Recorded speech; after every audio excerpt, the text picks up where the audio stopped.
Hello everybody, welcome back to my channel. If you're new here, welcome to my channel. My name is Morgan. Nice to meet you, nice to see you. How you doing? How's it going? Today's video is different.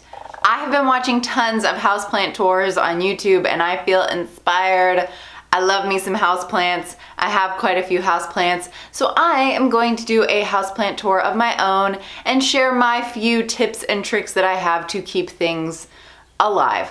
I've killed a lot of houseplants. I will probably kill more. I'm no botanist. I think botanists study plants or horticulturalist. And yeah, brief disclaimer, I don't know, just to let you know, I have a lot of succulents that are very old that I am going to go over, but I have no idea what any of them are. I'm just gonna be like, here are my succulents, and that's going to be that. I think I have a couple of succulents that I know what they are, but like everything else, I've had them, I don't know, 5, 6, 7 years, and they're all still alive, so that's cool, but they're very common. You can find them at Lowe's, Home Depot, sometimes Target or Walmart. Everything else, like all my newer plants, I know what all of them are. So let's hop right in. And if you enjoy this, please subscribe to my channel, even though I don't know if I'll ever do anything about houseplants again. If you have any questions, I'd love to answer them if I have answers, because like I said, I am very much like I love houseplants, but I'm not like great at them. I saw some girl that has like 40,000 plants and over 7,000 species or something in an apartment. That's not my life. I don't have that many, but I do love the ones that I have. So yeah, see it in the past because I already filmed it. So we are going to start in my office. This is Cassandra. She is a Majestic Palm. She's really easy to take care of, and as you can see, she is also super beautiful. She's quite bushy and like big at the top, so for people who are looking for plants that take up a large amount of space, like a Fiddle Leaf Fig or something like that, I think that this is perfect. You could put it on a pedestal, make it look taller. I personally like it on the floor. She does need a bit of sun, just to let you know. I water her maybe once every couple weeks. When she's dry, I water her. Sometimes she sits against the wall over on the other side of the room, but when it's sunny out or when I feel like she needs sun, I bring her over there so she gets lots of indirect sunlight, because she does need sun. But also Majestic Palms are quite inexpensive. That's one thing that I feel is really helpful about them.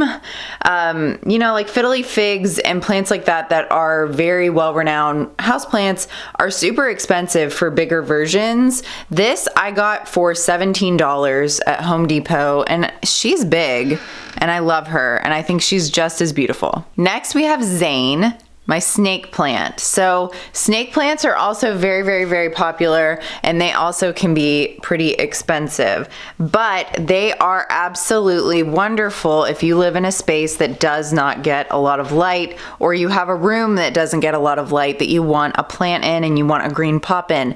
You need to water snake plants about once a month, and they really don't need much light at all, or any light. This corner of this room gets like barely any light at all.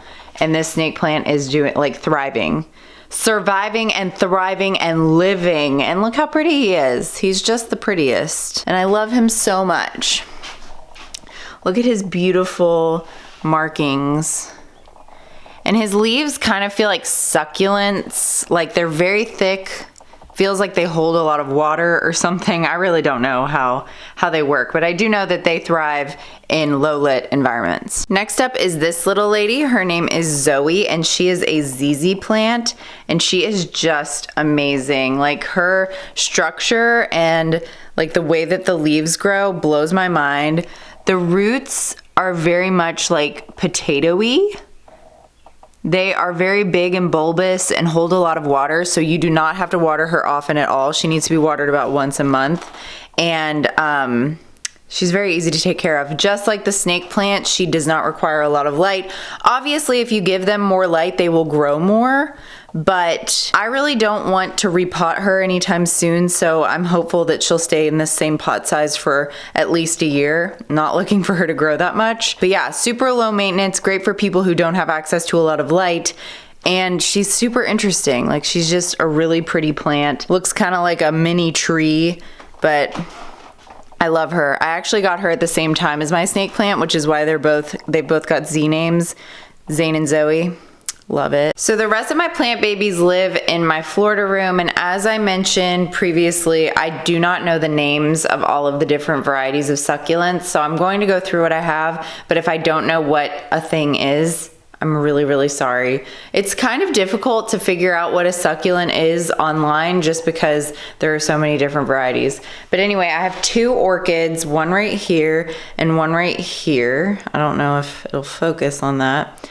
This one is very, very sad, actually. I've had it for a long time, about 2 years, and it's actually growing something, little stem.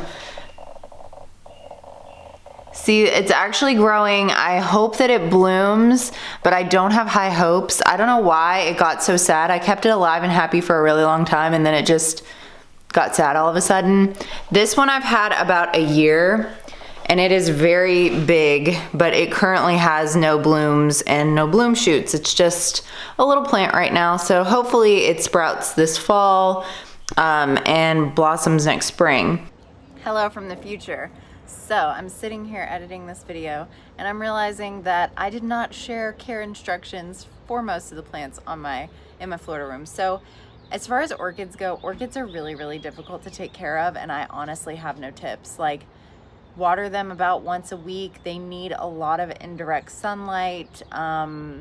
They're finicky. They're really difficult to keep alive. Up here is a little jade plant. This was actually sent to me by a brand, and it's through some type of like plant delivery service, which I'm obsessed with. And this I'm actually going to try to bonsai at some point in its life. The stalks on jade plants become woody, so they are good to bonsai. You just have to allow them to grow. We probably need to repot this soon because it is quite big for the tiny pot that it's in, and we do want it to grow. So yeah, but I haven't had this for very long, and it's already gotten so many new leaves, like those little bitty leaves up at the top. I'm super pumped about it. I think that it's really cute, and I'm like in love with it. Next up, we have this Pilea, also called like a Chinese money tree, I think. It's got these really interesting circular leaves. Really cute, grows really well, doesn't require a lot, does like sun, doesn't need a lot of water. I water it when it's dry and just give it a little bit of water because this pot does not have a hole to drain out of. But her name is Pepper, and I love her. By the way, I forgot to tell you the names of some of the other ones. Jade's name is just Jade. That orchid's name is Maeve. This orchid's name is Olive. Pilea is Pepper. And I think that that's all the ones I've been over so far. Okay, so this is catgrass. This is not a house plant. I mean, it is a plant that we keep in our house, but it's the grass for our cats to like nibble on. This cactus does not actually have a name. We've had him for a really long time. I guess maybe his name's Pickle. Like, he kind of looks like a pickle. I just kind of call those things pickles, but his name can be Pickle, sure. He's a cactus, and he's really cool. He is really easy to keep alive. I've had him forever. He doesn't need anything. Like, you can not water him for 7 months, and he is cool. And same goes with like all of these succulents that I'm about to show you. So like I mentioned at the very beginning, I do not know what any of my succulents are. Like, I have no idea the genus or species of any of these things. And yeah, but these are a bunch of like chicks that I've repotted from clippings of other succulents that I've had, like which is in a snail pot. This just got too big for its britches and got repotted. This is my favorite succulent, and I have no idea what he is. There's that one, which is really cool. It's like really necky and long, really pretty too. This one is also super cool. These are all really common. Like, you can find them anywhere. I'm pretty sure I got a lot of them at Trader Joe's or Home Depot, like just places that are easily accessible, you know. So there are all of those succulent babies. This is some dried eucalyptus that was in a floral arrangement that I got for something. And then over here we have fiddles. So this first fiddle is a little bit sad. He's only got 5 leaves right now. I honestly, Fiddle Leaf Figs are super difficult for me to take care of. I don't know about for other people. They need a lot of light and they need very delicate care. So it's really easy to overwater them. It's really easy to not get them enough sunlight. They're just very, very fickle, very, very difficult to take care of. And so I've done my best with him. I'm really proud of myself for not killing him. He was my second Fiddle Leaf Fig. If my fingers, that's for 2. He was my number 2. My first one's name was Vern. His name is Burn. Vern died a very sad, slow death. They're just really hard to take care of, okay? Like, just don't at me. But this one I have had, and it has been pretty much in this same good state for over a year. So I'm really proud of that. He is actually really healthy. This leaf is new. I think that he's getting a new leaf as well. So he's finally growing, he's finally thriving. And because of that, I got a second Fiddle Leaf Fig. So her name is Fiona Fiore, and she is hardy and bountiful and beautiful. And I got her from Home Depot online. I ordered her off of the internet, and she is perfect. And I really hope to keep her in really solid shape. Burn, I hope, will become like a really cool tree because he's got such a long stalk, and he should flourish at the top. Like, it doesn't appear that any of these leaves are gonna fall off anytime soon. They're looking good for the most part. They feel good, okay? So hopefully he lives. Fiona, we don't have much to say about yet. She's new to the family. She doesn't even have a pot yet, but I love Fiddle Leaf Figs along with every other millennial alive. They're very trendy plants, but they are really hard to take care of. And they're also pretty expensive. Like, especially if you get a really big one. This one was only $30, which I thought was a deal. But like at little boutique-y plant shops that exist around me, Fiddle Leaf Figs are really expensive. So are like Monsteras. I saw a Monstera at a local plant shop the other day for literally $400. So $30 for this guy was a deal. I saw one at the local plant shop that was like the size of this orchid for like 50 bucks the other day. So fiddles are just in demand and they're really pretty. And I don't blame people for paying the money for them. They're just so cool. Like, I don't know. I think they're ficuses and they're just picky. Like, they need a lot of sunlight. If you don't have a place with a lot of sunlight and humidity, you need to just probably not even buy one because they will die. They're picky, fickle Fiddle Leaf Figs. A couple more things about the fiddles. So we've started fertilizing ours once a month with these little fertilizing sticks that we got at Home Depot. You can get them at any like garden supply store, I imagine, but I've read that fertilizing them can help a lot. Also, if you don't live in a humid environment or your house is particularly dry for some reason, you can get a little spray bottle and like mist them every now and again. That can help. You just need to be sure not to overwater them and be sure to give them a lot of sun, keep them happy. We definitely did not have a lot of sun this winter, which is why Burn pretty much did not get any new growth. So hopefully now that it's spring and it's sunny and things are moving and shaking and whatever, hopefully Burn will flourish. That would make me really happy because I love him and I want him to flourish.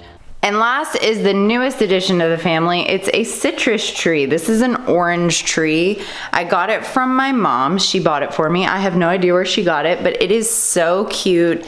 It has little tiny oranges on it and I'm obsessed. I think that it's really, really cute. I've actually only had this for like 3 days, so I have no idea how to take care of it if I'm being like really real with you.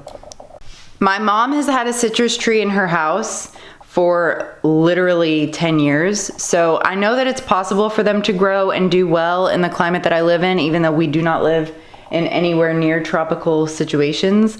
But I really don't think we'll ever have fruit to eat off of this. Like, I don't think that the fruit will ever grow to be the size of an edible fruit. But I imagine it needs a lot of sun and a lot of water. because it's a tropical plant. But it has like a website on it, mycitrustree.com, to go to and look at the care instructions. So yeah, I have not named her yet because I've only had her a couple days. We haven't gotten to know each other that well yet, but she is a citrus tree, so probably something that begins with a C. Anyway, she's got little flowers a-bloomin'. Well, they're not blooming yet, but they might bloom. And that concludes my plant tour. These are all my plants. That's all I got. Thank you all so much for watching. I hope you enjoyed seeing all of my plant babies live and in action. Anyway, thank you so much for watching. Hope you enjoyed. I'll see you next time. Bye.